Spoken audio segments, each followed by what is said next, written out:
Once upon a time, on a cold December night, Elena sat by the fire dreaming of traveling the stars.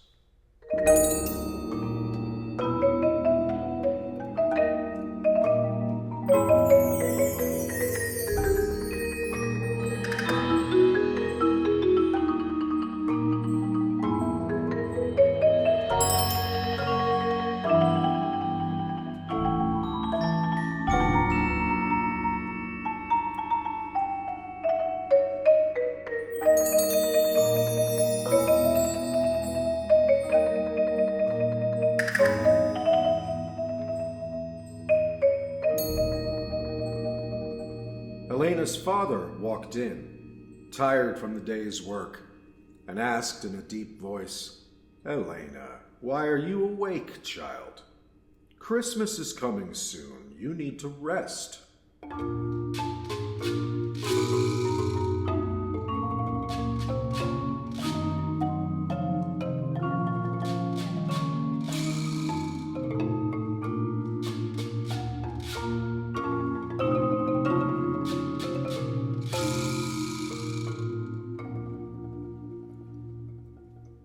Elena replied to her father, "I don't want to sleep.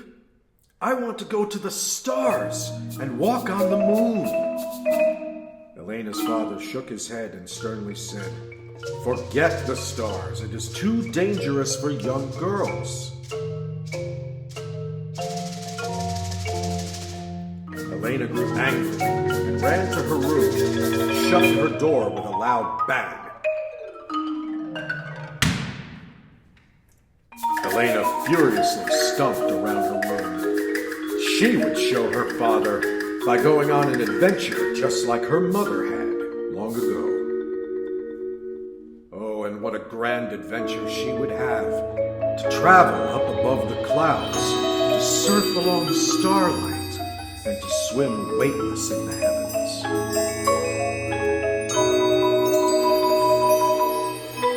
"No one will doubt me when I stand on the moon," Elena said. "I might even live there."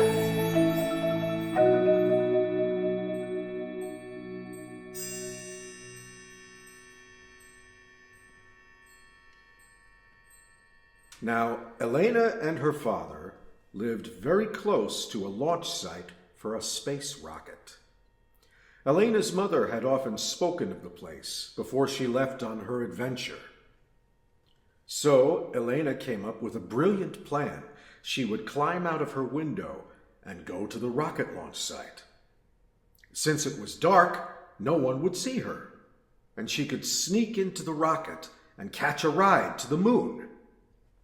Elena opened her bedroom window, not afraid of the dark, climbed down, and disappeared into the night.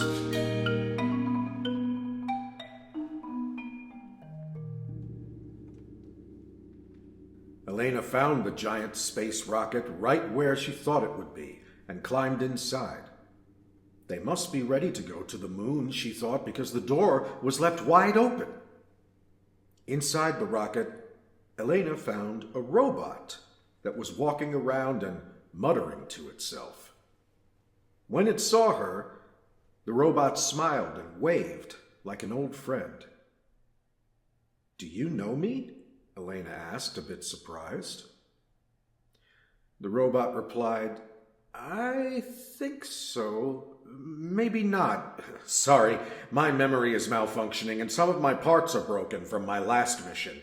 Anyways, welcome to the Peregrine."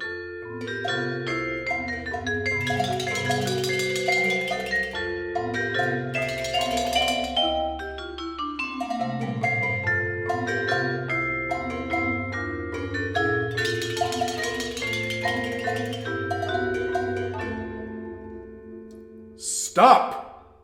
a loud voice said. Elena and the robot turned to see a face appear on the main screen of the rocket.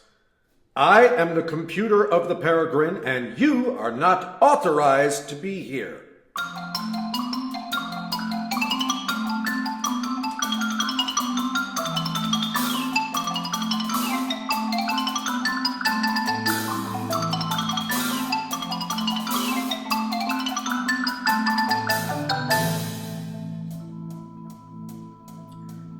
Now, the robot had welcomed Elena, but the computer wanted her to leave, and so the computer and the robot began to argue. The robot sat in the co-pilot's chair and pressed button after button to turn off the computer. The computer sent small electric shocks through the buttons to sizzle the robot's fingers, and during this commotion of contraptions, Elena quietly slipped into the pilot's seat. Elena reached for the button to launch the rocket to the moon. The computer and the robot stopped arguing long enough to notice Elena, and at the same time said, "Wait! There's a meteor shower coming! Don't initiate the launch!" But Elena smiled, pressed the button, and with a roar, the rocket lifted off into space.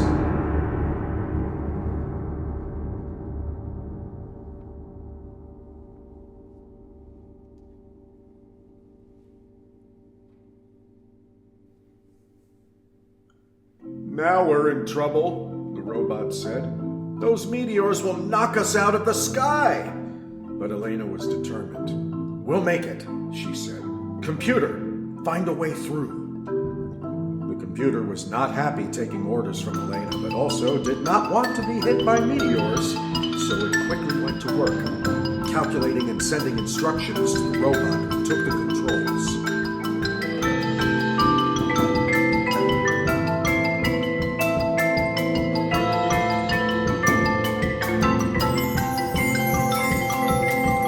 Elena watched the meteors fly by. The rocket zipped this way and that, and the moon grew larger in the window. She could hear tiny rocks bouncing off the outer hull. Despite the efforts of the computer and the robot, the meteors flew by closer and closer until alarms started going off. Closer and closer the meteors came, until a large meteor struck, sending the robot flying out of the co-pilot's seat to the floor, where it clattered into many pieces.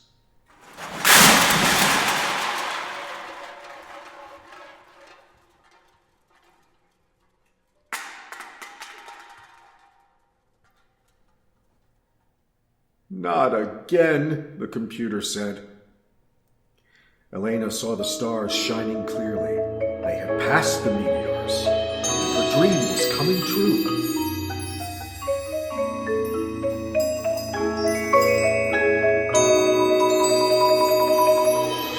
"Hey!" the computer yelled at Elena.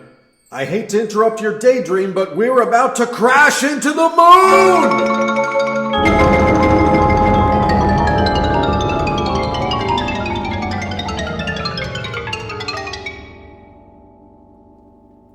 Fortunately for Elena and friends, the moon's gravity is very weak, so the damaged rocket floated gently down and landed without a sound.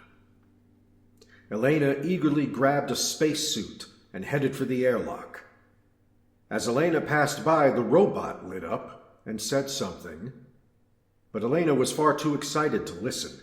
She threw open the airlock and scampered out onto the surface of the moon.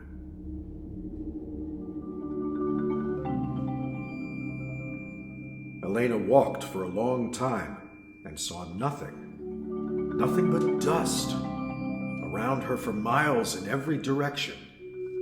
There were canyons, holes, hills, valleys, but no animals, no people, no friends.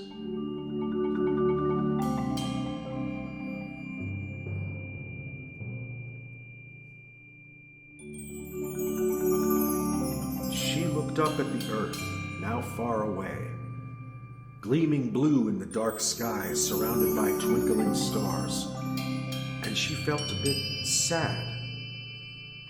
What good was achieving her dream if there was no one to share it with? She missed her father and her mother, who had been away on a secret mission for a long time.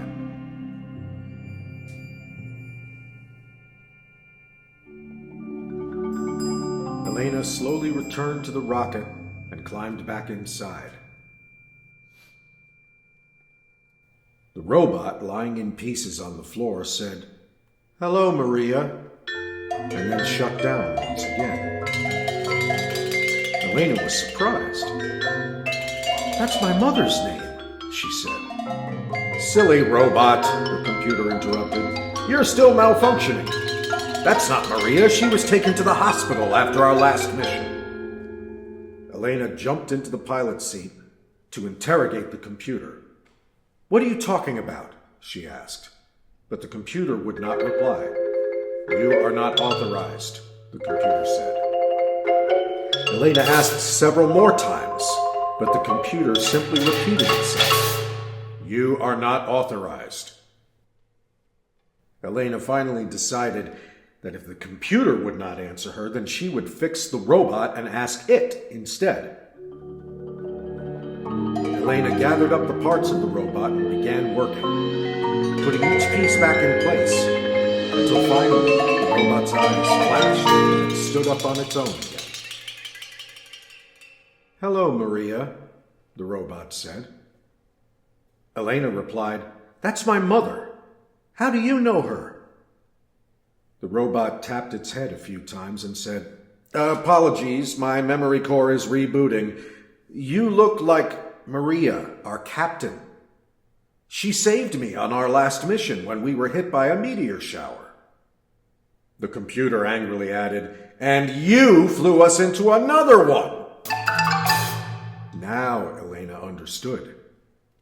Her father had warned her against going on her adventure, but only because he didn't want her to get hurt like her mother had. Elena felt badly about being angry at her father, but she could make everything right. Her mother might even have made it home while Elena was away. "Computer, what time is it?" she asked. The computer replied, "It's 11:55 p.m. on December 24th. Just enough time, Elena thought to herself. I can still make it home for Christmas Day. Though the rocket had crashed on the moon, the damage from the meteors wasn't very bad, and Elena was determined. She went through the ship, gathering parts, and began to repair everything that was broken. Soon, the rocket was ready to fly.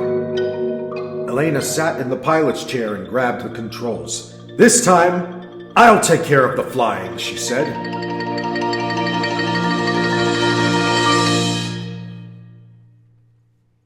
Let's go home.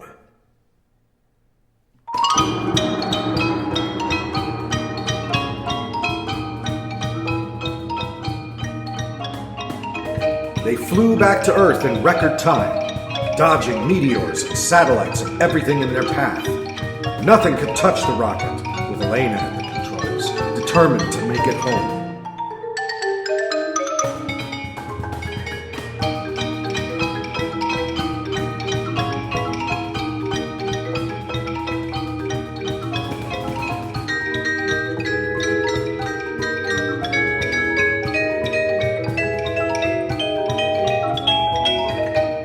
As soon as the rocket landed, Elena waved goodbye to the robot and the computer and hurried home, climbing back into her window just before the sun crept over the horizon.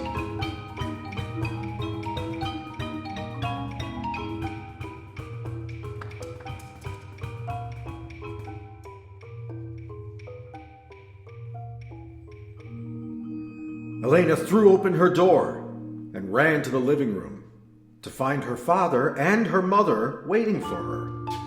"Good morning," her father said. "Look who's home after so long." Elena ran to her parents and hugged them tightly.